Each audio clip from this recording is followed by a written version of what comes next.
Halo Sobat Mania, kembali lagi di BRC Official, ada kabar menarik nih mengenai Komite Disiplin PSSI, kembali memberikan sanksi kepada PSM Makassar.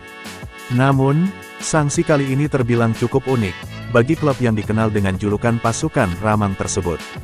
PSM Makassar, dikenakan denda sebesar 25 juta rupiah, akibat kerusakan yang terjadi di ruang ganti, mereka saat bertanding melawan PSS Sleman, dalam lanjutan BRI Liga 1 2024/2025, pada tanggal 3 Mei lalu. Rilis resmi yang dikeluarkan oleh Komdis PSSI, pada Selasa tanggal 13 Mei tahun 2025, menyebutkan bahwa, meja dan kipas angin di ruang ganti, yang digunakan oleh PSM Makassar saat itu, mengalami kerusakan. Adanya perusakan fasilitas meja dan kipas angin, di ruang ganti tim PSM Makassar. Hukuman denda sebesar 25 juta rupiah, demikian isi keterangan resmi dari Komdis PSSI.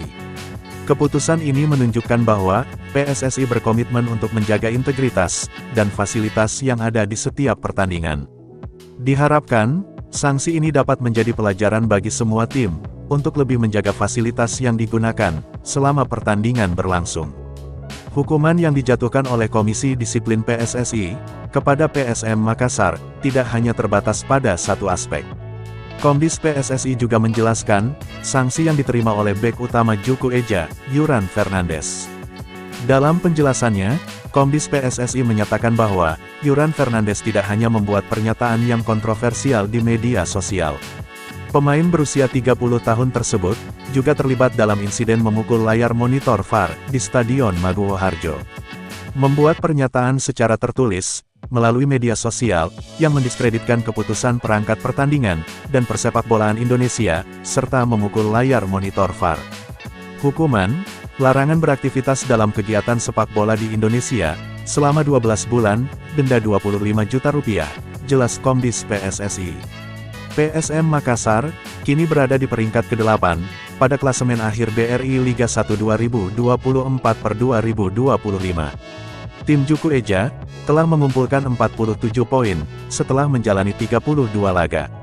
Musim BRI Liga 1 kali ini, masih menyisakan 2 pertandingan.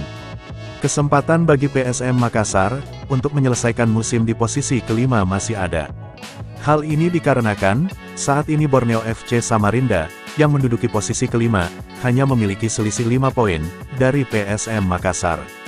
Nah itu dia sobat untuk update kabar hari ini, bagaimana pendapat kalian sobat? Tulis pendapat kalian ya sobat, dan jangan lupa like, komen dan subscribe.